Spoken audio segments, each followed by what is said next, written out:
Texans Jets tomorrow. Man, this week flew by, and now we get to preview a Thursday night football Halloween Texans Jets. Let's get into it. What is going on, everybody? Welcome back to a brand new episode of The Lead. Your host, as always, Harley Dugan. As y'all know, the Houston Texans will be entering the New York Jets in MetLife Stadium.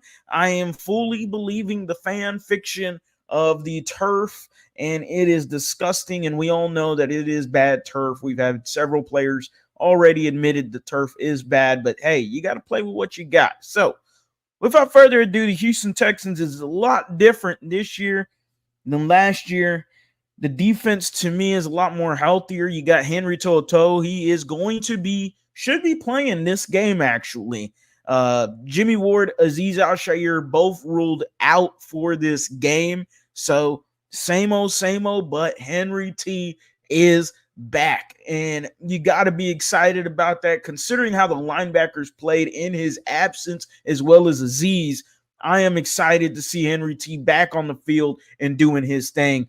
The Houston Texans this year, CJ Stroud, there shouldn't be no rainy weather, so we shouldn't go too worried about that. Wide receiver-wise, we had Noah Brown. Yes, Noah Brown. A lot of y'all want Noah Brown back after he caught a tipped Hail Mary pass for a touchdown. I don't give a rat's ass about Noah Brown, but congrats to him and the Washington Commanders. With that being said, though, the Texans still have Tank Dell.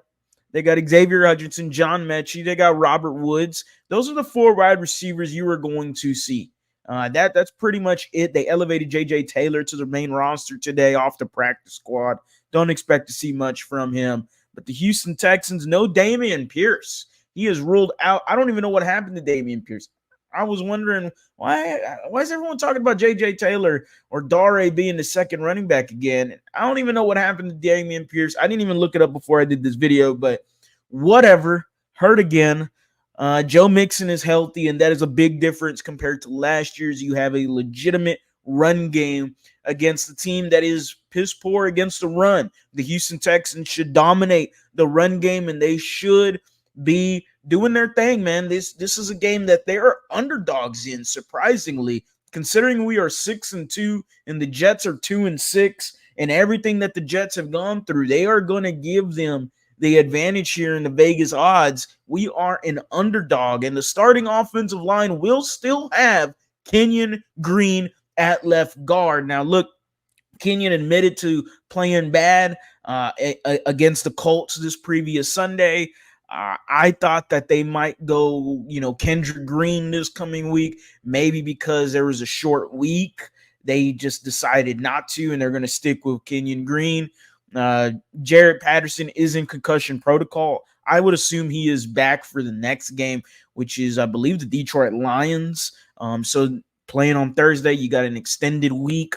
Should have Jaret Patterson back, and I expect Jaret Patterson to get the start. It really depends on how Kenyon looks today or tomorrow, excuse me. I wish it was today. I'm excited for this game, but I'm also a bit worried that this Texans team can drop an L to the Jets. The Jets are a hungry team right now. They know their season is on the line. They just acquired Devontae Adams, and they know they cannot recover. They're already in a bad hole at 2-6, but 2-7 is extremely too deep of a hole to dig yourself out of. So the Jets are going to be playing hungry. They are going to be playing with their heads on fire. At least I would assume so. And Aaron Rodgers, he said he mixed some water with some cayenne pepper, and he says he feels like a new man. He feels rejuvenated. And I was like, what the hell is this? What is this? What are we doing here? Yes, that is a legitimate quote coming from Rich Cimini, who I believe covers New York Jets for ESPN. Yes, this is real. I am not making that up.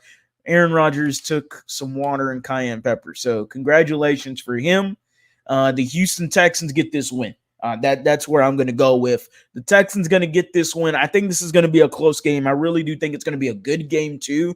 I believe the Texans win though, and I am looking at 27-24.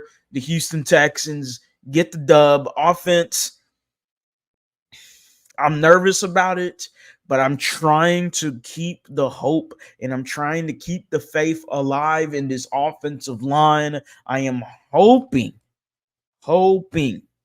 that everything works out and we get enough points to win this game. 27 is good for me. The Jets defensively, they're still a solid team defensively, but they're not that good against the run. Aaron Rodgers and company just has been very inconsistent. Breece Hall is an absolute dude. That is somebody that you're going to have to focus on, as well as the Garrett Wilson and Devontae Adams. It's good that you got Kamari Lassiter for this game. Derek Stingley is also there. We get to see a little bit of the college rematch 1v1 Tank Dell, Sauce Gardner. Tank Dell used to cook Sauce Gardner, especially in the AAC championship game.